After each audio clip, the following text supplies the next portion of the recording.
amani na upendo, maagizo tuliopewa kutoka kwa Mwenyezi Mungu muumbaji wa yote. Alisema tutafute amani na watu wote, na upendo ni amri iliyokuja zote.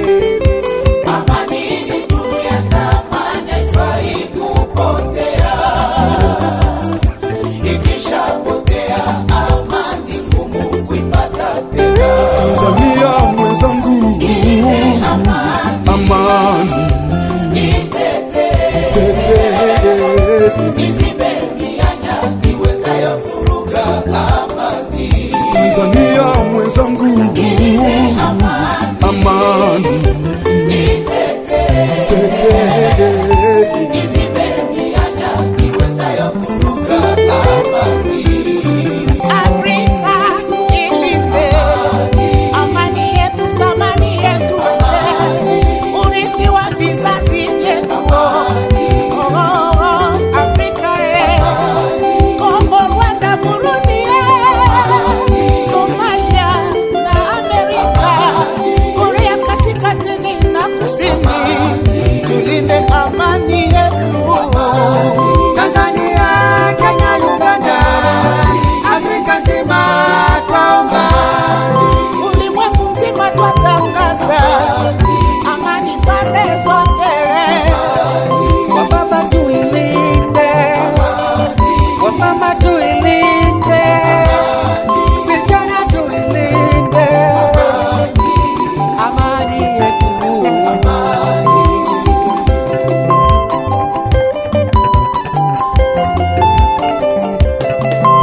Tamaa ya mali, uchu wa madaraka ni chanzo cha uasi. Migogoro ya kisiasa ni chanzo cha kutoweka kwa amani. Wa Afrika tusimame, tuilinde amani yetu. Watu wote tuombe, tutafute amani ya dunia. Dunia nzima tushikamane, tungane mikono yetu, tuiombe dunia amani kwa watu wote, amani. Pasipo na amani nchi haipati maendeleo. Pasipo na amani biashara haipo tena.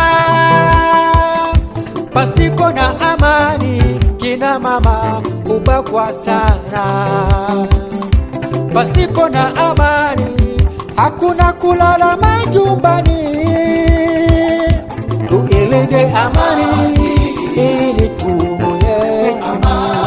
Kwa baba tuilinde, kwa mama tuilinde, vijana tuilinde amani yetu. Afrika tuilinde amani yetu, amani yetu, urithi wa vizazi vyetu. Afrika Kongo, Rwanda, Burundi, Somalia na Amerika, Korea Kaskazini na Kusini, tulinde amani yetu. Tanzania, Kenya, Uganda, Afrika nzima twaomba. Ndugu zangu Waislamu, Wakristo wote, Afrika nzima na dunia nzima kwa jumla. Ikhwatul muslimun wal mukrisit Afrikan wa dunia kulluha, watu wote tupendane, kwani duniani tunapita. Yambaghi lana an nuhibbu bainana fi hadhihi dunya namurru. Watu wote waliokuwa maarufu katika dunia hii wameshafariki wote, na wameiacha dunia na mambo yake. Alladhina kanu min qabli qad matu wa taraku ma fiha. Kun fi dunya kaannaka gharib, kuwa duniani kama vile wewe ni mgeni au ghabiri sabil au mpita njia. Kwa nini tuuane wakati duniani tunapita? Limadha nuqatilu bainana wa fi dunya namur. Tuache masuala ya kuuana masuala ya kujilipua turejee kwa Mola wetu. natruku mas'alatu alqitali bainana wa narju ila rabbuna. Afrika tuilinde, amani yetu, thamani yetu, urithi wa vizazi vyetu. Afrika Kongo, Rwanda, Burundi, Somalia na Amerika, Korea Kaskazini na Kusini, tulinde amani yetu. Tanzania, Kenya, Uganda, Afrika nzima twaomba Amani ya Afrika. Woo! Watu wote tuitunze amani yetu. Tukiwa na amani, tutaishi maisha mazuri ndani ya Afrika na ulimwengu mzima. Kwa hiyo amani ni kitu cha muhimu sana.